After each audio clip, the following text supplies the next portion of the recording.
Hello and welcome inside Sun Devil Stadium. We're happy. Are we not? We're happy. Great The Sun day to Devils be a won. Sun Devil. They won. They beat number 21. What were they? Number 20? They were number 21. Number 21 in the country, We'll see if they're still Washington, 45-38. Jesse, who was closest, me or you? I'm going to say me because I said 38-35, so I got one of the scores right. For a different team I predicted would score 38, but a team scored 38, so I would say it's me. I take credit for this. Well, at least we got our lunch bet paid off finally, Jake. Let's get into the X's and O's of this game. Trenton Bourguet. Unfortunately, Emory Jones went down in the first half, but Trenton Bourguet really stepped up in this game. Trenton Bourguet had 3 touchdowns in this game, 2 to Elijah Badger, 1 to X-Valade. He handed the ball off on his first play of the game that led to the X-Valade rushing touchdown as well. I just want to get your thoughts on how you think Trenton Bourguet dealt with this situation today. I was amazed by Trenton Borgay's play, honestly. I was not expecting him to be that calm, that precise with his passes. He was extremely accurate. He was very aware of Washington's pass rush. He knew exactly when to get rid of the ball. He took 2 licks on 2 of those passing touchdowns, but hey, that's all you got to do. And we talked about it pregame. Arizona State's offensive line allowed 0 sacks today, and they blocked. The offense held up. They were in the shootout like we had talked about earlier in the week, and like we said, this is not a defense that is a Utah-level defense, although Utah did lose tonight. ASU was able to go stride for stride with them despite it being a backup quarterback, and we might have a QB battle on our hands now. Yeah, that's what Sean Aguano said after the game, that they have a battle. He didn't necessarily say it was a full-on QB battle. He kind of talked around it a little bit, but I think there might be something there, Jesse. I mean, I think you've got to make the change. And thoughts and prayers for Emory Jones. Hope he's okay, first of all. And I hate that I have to talk about the fact that he needs to be replaced with him being hurt. But it was just a completely different team.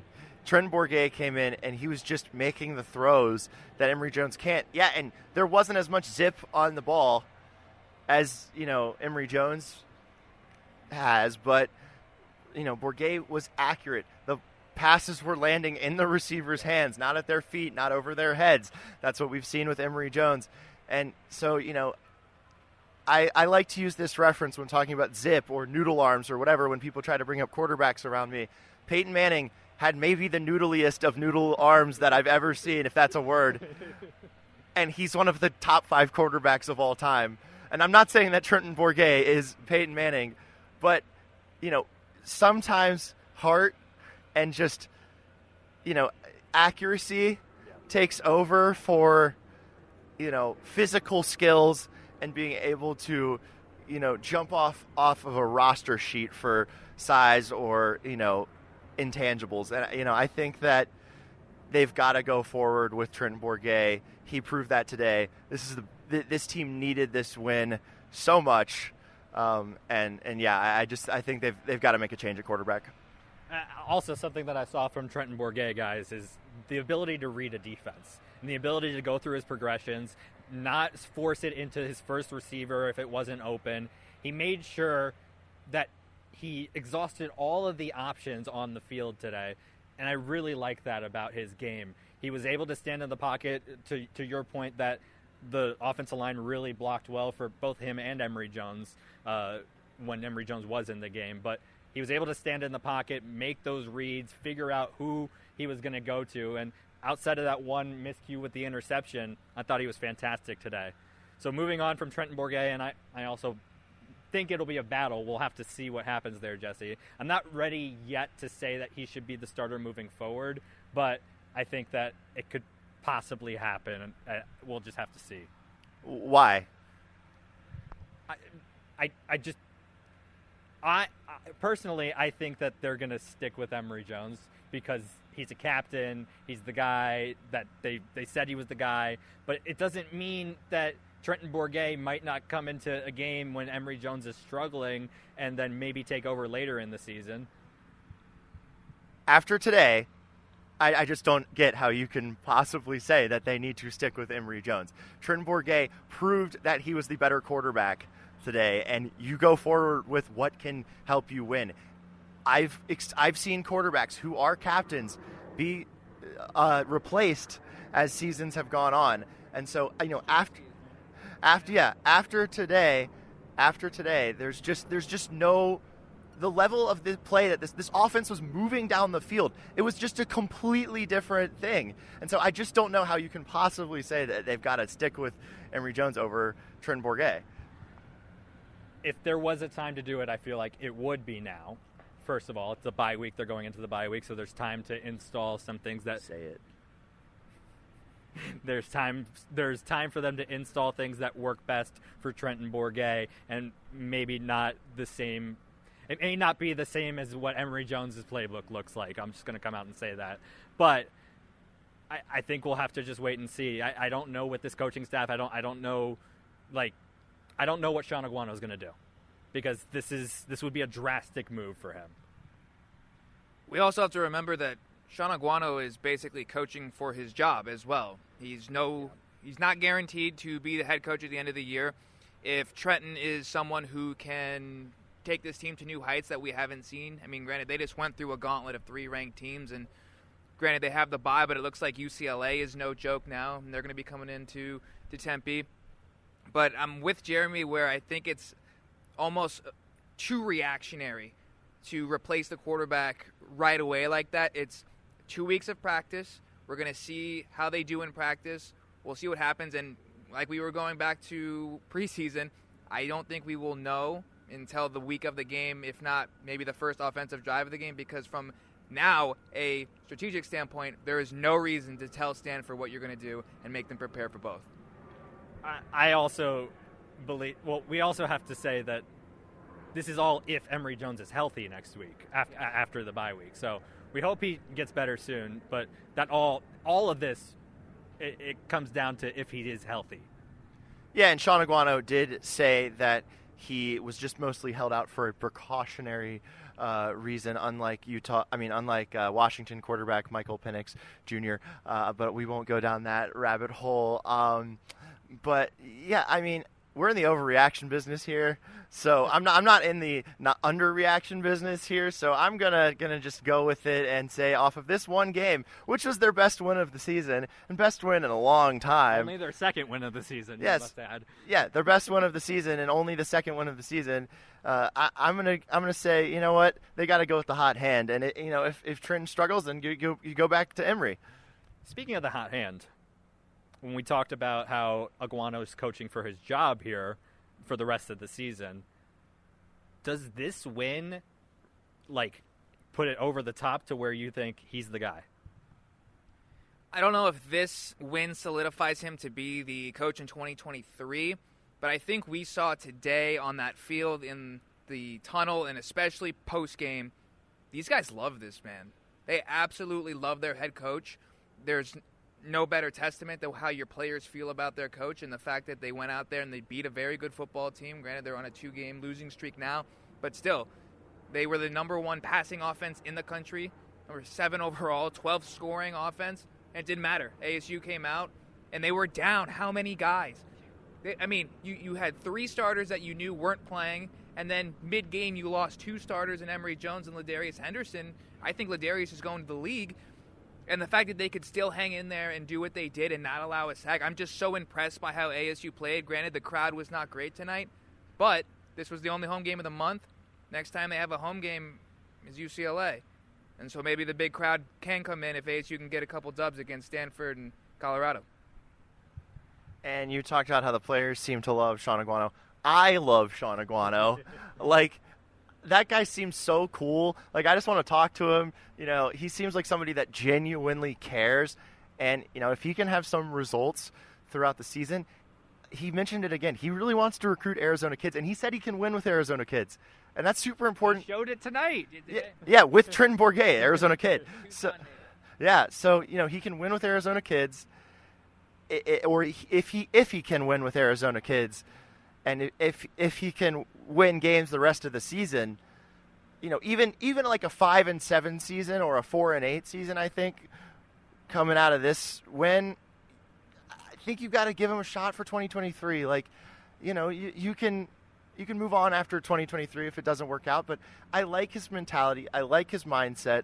I like what he has to say about recruiting Arizona kids. I like how much it seems like he cares about his players. And so, yeah, I think you gotta roll with him moving forward. I think I've said this a few times now, but I like him. And it's also not to say, because we talked about how much these players love him, that's not to say that the players didn't love Herm Edwards and didn't like playing for him.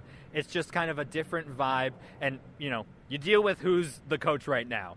Obviously, the players love playing for Herm, and they liked Herm Edwards a lot, but you can tell they love Sean Aguano as well, and they love playing for him, and it showed today on the field. Now let's get to the defense a little bit, Jesse and Jake. Obviously, giving up 38 points is not ideal, but in hindsight, they won the game, right? I think they made stops when they needed to, and Penix, he didn't get a touchdown, had that interception for Clark as well. He took it back for 6. But I think the best thing that the defense did today was that they didn't allow the big play. They didn't allow the throw downfield. It was kind of a bend, don't break kind of day. Obviously, they broke a little bit, giving up 30 points, but I thought it was okay. They got to clean up some things, but I just want to get your guys' thoughts as well. Look at it this way. Washington came into this game averaging over 500 yards a game and over 40 points a game. They reached neither of those. So win there for ASU. But to your point, they were playing very deep with their safeties and allowing nothing over the top. No big plays, making Washington earn it. First half, Washington got everything they wanted to on third down especially. Second half, we saw a big stifling up on the defense, and they only ended up going 7 for 14. Big fourth down stops. Honestly, it was when the play mattered the most, ASU came through. The fourth quarter, when it was 4th and 10 at midfield, the second to last possession, got the stop. Obviously, Jordan Clark's pick 6 is probably the biggest defensive play of the game, but then you had the fourth down stop, and what was it, the beginning of the fourth or the very beginning of the third to get the ball in plus territory. So they just did everything they needed to hand it over to the offense and let the offense do what they can do. It was a all-around team effort. Really the only thing that didn't stand out was the special teams. They didn't make any mistakes. They didn't have to make any plays, and that's just penalties on special teams.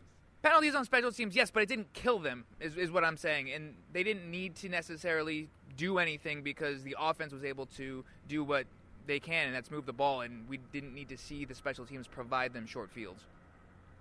I will say that Carter Brown did make the longest kick by a true freshman kicker in Arizona State history, 53 yards. So there was some really positives there on the special teams side of things. But as far as the defense goes, they didn't allow the big play from Washington.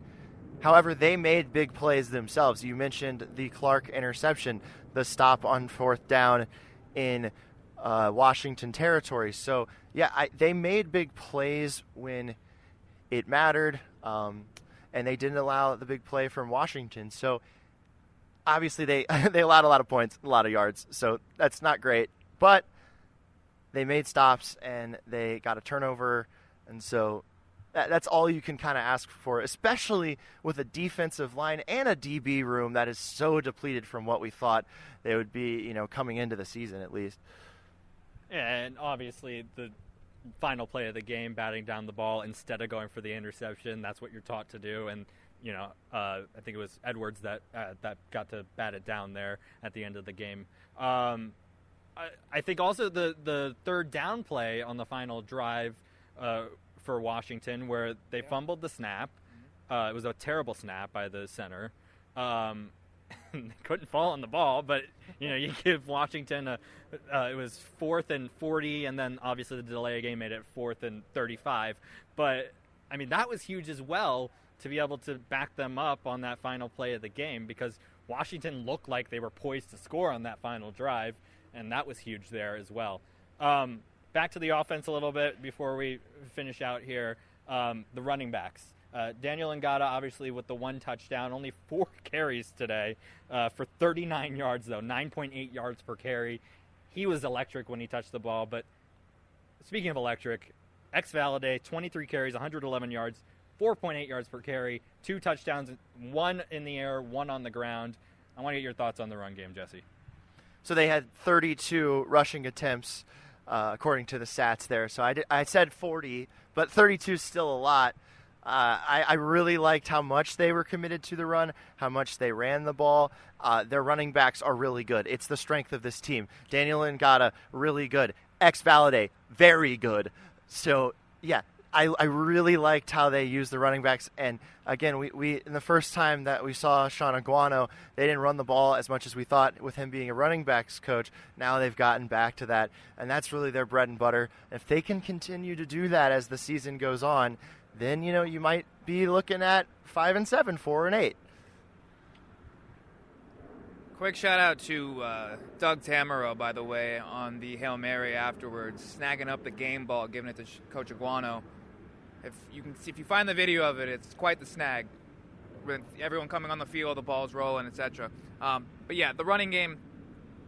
I want to somehow get Daniel Ngata more involved. I just really don't see how you can, because Valade does what Valade does and gets over 100 yards a game. So maybe you can do some two-back stuff. Maybe you can do some short passing stuff, get them out in open space and let them run. I do want to bring up Elijah Badger. If Trenton Bourguet ends up being the starting quarterback, it looks like those two already have a rapport. You saw 2 touchdown passes. You had, I believe it was 7 receptions for 53 yards. 9 targets total. So I think Elijah Badger is emerging as the wide receiver we thought he was going to be at the beginning of the season. So who knows? Maybe something's starting to click with this ASU offense, and hopefully we can get some of these guys back healthy and see just what this team can do. Because who knows? Six wins is still a possibility. There's a good way to get both of them on the field, Ngata and Valade and Case Hatch. Do not say wishbone. Well, I'm going to. So it's the wishbone formation. You got the fullbacks and. All right, that's enough. Thank you, Jesse. You kind of touched on it when you said 6 wins. You need 4 more to get to bowl eligibility. What are your expectations for this team now after seeing this one? I'm still going to say that there's no reason why they should lose to Colorado. Stanford, it's still a toss-up because it's Stanford. They're a smart football team. They play almost like an Iowa-esque game, so those can go either way. But then you get into harder teams. You get UCLA, you get Washington State, Oregon State, and then U of A. Who knows, right? Because U of A looks like they're pretty good this year too, at least in the pack. So who knows? It's still a couple of coin flips, a couple of games you could win.